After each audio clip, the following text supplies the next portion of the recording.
I know it's well into the month of July by this point, but that's fine.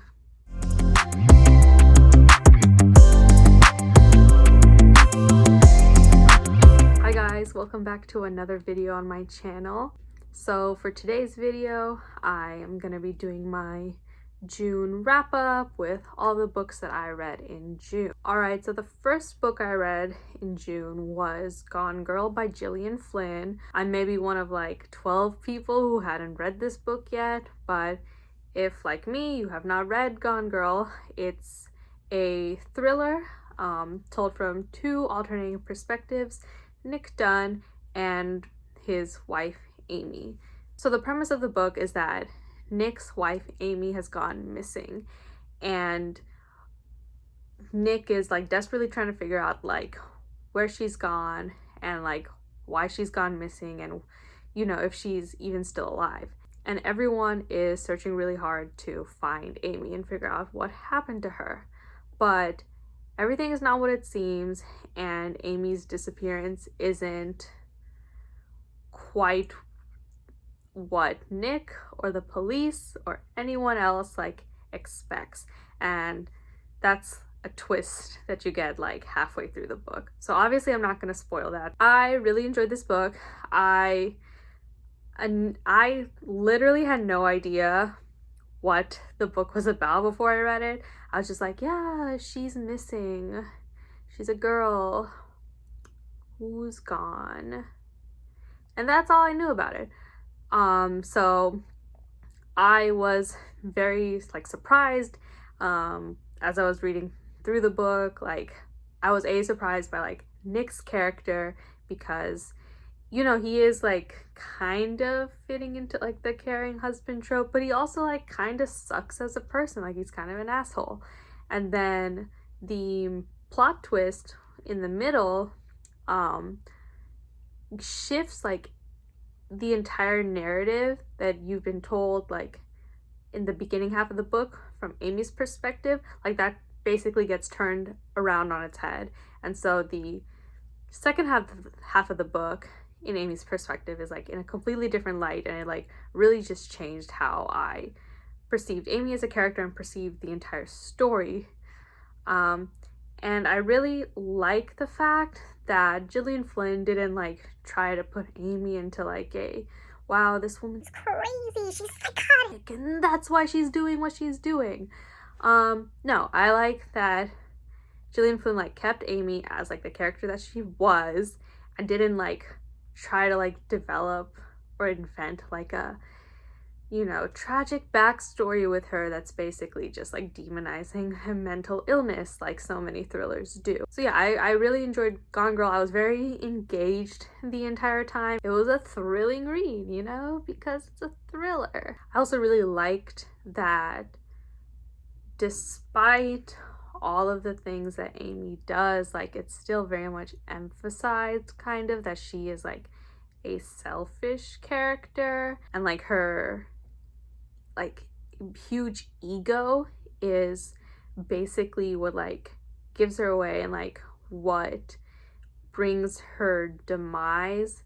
And you can see that like in the interaction that Amy has with like the people in the motel, and in the interactions that she has, you know, when she's with another character, Desi, and you know what happens with him and how that kind of affects like the end game relationship with her and Nick. So I know that was a very, very vague review, but I really think like the plot twists are so integral to like Gone Girl, as like just not just as a narrative, but like how you understand the character. So I really don't want to give anything away. The next book I read was Everything I Never Told You by Celeste Ng. In May, I read Little Fires Everywhere, and I absolutely loved it. And so I definitely had to give Everything I Never Told You a try. And I actually ended up liking it more than Little Fires Everywhere. The book discusses an interracial family living in the 70s in Ohio. So the dad is Chinese and the mom is white. And the book just discusses like the not only the parents' relationship told in like kind of flashbacks and past scenes, but also the relationship that each of the three children have with each other and also with their parents. And what kind of instigates the whole book is the middle child, Lydia. She's found dead. So obviously I had to get this book because family trauma, murder, I love it. So Lydia is found dead, and that propels the entire story, and as a reader you're like going through how the family is dealing with the grief of Lydia's loss, as well as everything that kind of led up to when Lydia went missing and her ultimate death. So all Lydia's siblings, they handle it very differently, and the parents also take her loss like very hard because Lydia was their favorite kid. It was really a tragic read because growing up under the circumstances the parents did, you can see how a lot of the discriminations that they faced impacted, Lydia, and how they projected all their insecurities and struggles onto her, because the mom, she grew up in the 40s or 50s, and she really wanted to be a doctor, wanted to be a scientist, but because she was a woman, was denied a lot of opportunities and wasn't really able to fulfill her dreams, and she's that's such a huge regret. And so she kind of projects that onto Lydia and just wants to mold Lydia into someone who wants to mold Lydia into the perfect child who can fulfill the science dream that she never got to have. And then on the flip side, the dad, who is Chinese, also grew up in the 40s and 50s, but because of his race, he was othered by basically everyone, and so he was denied a lot of opportunities as well. And a theme that you see in the book is that the mom really wants Lydia to stand out and make a name for herself as a doctor and be a shining star. And then the dad, because of the way he was ostracized by his classmates for being Chinese and ostracized by his colleagues, he wants Lydia to blend in and fit in and make a lot of friends. And so those are two opposing pressures. I think this book can be really relatable for a lot of people who maybe had immigrant parents or are children of color, because I think this idea of our parents work so hard for us so we could have a better life, and thus they project all of these dreams and hopes and aspirations onto you is something that I think can resonate with a lot of immigrant children and children of color can understand. And what was also interesting is the way that Lydia's relationship with her parents really shaped the way that she had a relationship with her siblings, and kind of, I don't know, the feelings of resentment, but also they're very devoted to each other as siblings, and then also just the different roles that each sibling kind of plays in this family. Lydia's the golden child.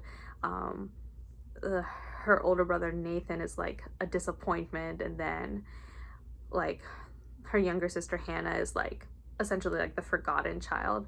And it was very tragic, reading about this family and kind of all of the secrets that they uncover about Lydia and her life, and all of the secrets that they uncover about Lydia and the realities of her life versus what they were told. The book just left me hoping and wishing that the family like can all like process this grief together and like heal and just be stronger because of that. And I also found that this book more relatable than Little Fires Everywhere because Little Fires Everywhere like really focused on motherhood, and then this one, Everything I Never Told You, focused more about like overall family dynamics, which I just found more relatable for me. The next book I read was The Lightning Thief by Rick Riordan, and I actually made a separate video for that reread, so go check that out. But this was a purely nostalgic read for me. I loved this book when I was a kid, and rereading it like totally brought me back to my childhood. I loved it. I thought it was a really great adventure story, a really great story about like friendship, and also about like complicated like family relationships and how like adults treat kids, and kind of like finding your place in the world and what that means versus what you're told. So, you know, if you have read Percy Jackson when you were in your youth and have not read it since, you know, give it a shot. It's a good time. It was a fun read, and I definitely want to reread the rest of the series. So the last book I read in June was Underground Railroad by Colson Whitehead. So this book is set in the antebellum United States, where everything is like pretty much the same as in reality, except that the Underground Railroad is an actual physical railroad, like with actual trains and tunnels. And so our story starts with Cora, who is a slave on a plantation in Georgia, and she runs away with another slave named Caesar. And so the book goes over Cora's journey throughout different states in the South, and following her like ultimately like if and how she can like get to freedom in the North. So I thought that this book was really well written. I really appreciate that Colson Whitehead like drew like a sharp distinction between like the realities of slavery versus how it is perceived. For example, like when Cora is in South Carolina, she gets a job like working at a museum to essentially be a living exhibit showcasing slavery essentially, but like a heavily romanticized version of slavery. Secondly, I saw like a lot of critiques about this because Whitehead like took a lot of like liberties with the book, in that like a lot of the racist depictions you see are not like a 100% match with everything that would have happened during like the time of slavery. Like in North Carolina, you see some like white residents put on a minstrel show, which you know, like those are the origins of blackface. And I saw a lot of critiques basically saying like, well, that's not what happened during slavery, you know, that shouldn't have been included in the book. But I think Whitehead made a very smart choice showing those racist depictions, because I feel like the way that like slavery and like black history and civil rights history is taught is that like everything's in like very separate periods. Like, well, this time period was slavery, and then this time period was Jim Crow, and then this time period was the civil rights movement, and now we're in the present. When in reality, like all of, you know, those things are interwoven, and the history and the racist origins of slavery lead to everything else. And so I appreciate that Whitehead like made those connections to show that like the even like quote like more modern like manifestations of racism like originate from slavery. Something I also liked is the very subtle ways that Whitehead talked about Cora's sexual assault and how like it follows her like years and years and years after it happened. Something that is assumed is that, you know, after someone has been assaulted, that like, you know, they will get better after like a certain period of time, and I appreciate that. It really like continued to stick with Cora. So some things that I didn't like about the book is that there's like a recurring theme that when they're talking about the Underground Railroad, whenever people ask like, well, who built this? Everyone responds, well, who do you think built the rest of the country? And I wish that had been explored more, how the physical manifestation of the railroad like made like that big of a difference, and how knowing like who built the railroad impacted like everyone who was like involved. You know, more of like the grappling of like using unpaid slave labor to build the railroad, and using the same railroad to try to bring people to freedom. Yeah, I just wish the railroad had been more prominent. Like the fact of like the Underground Railroad being like an actual thing had been explored more. Something that I found a little confusing was the like time skips in between chapters. It wasn't like a huge issue, it's just it took me a little bit of time to like situate myself from one chapter to the next, because it wasn't like very clearly defined as to like what had happened in the gap until you were like maybe like 10-20 pages into the next chapter.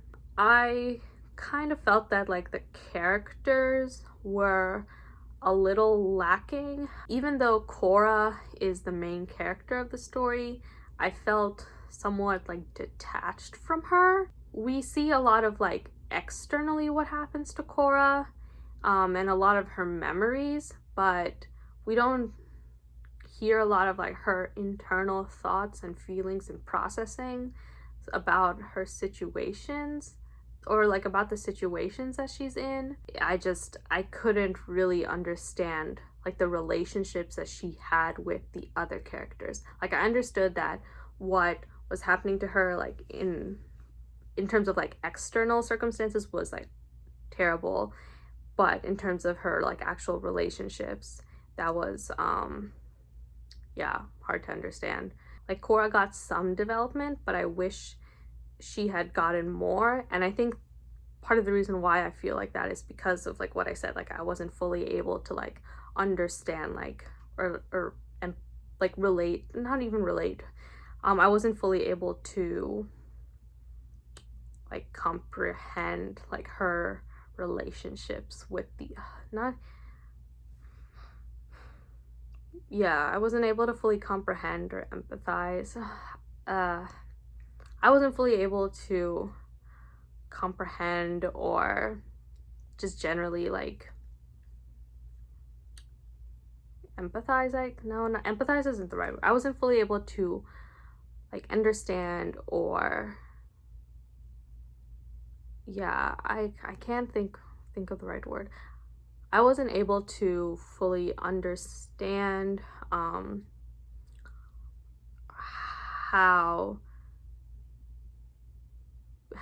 yeah, I wasn't able to fully understand like how she felt about herself and her own memories. And for that reason, the character development seemed a little like stilted for me. If anyone else like felt the same way about this book, definitely let me know. I would love to hear like other perspectives, if like this book like really resonated with you, or if it didn't. I know my quarantine book wrap up was super lengthy, so I tried to keep this one shorter, a little more concise.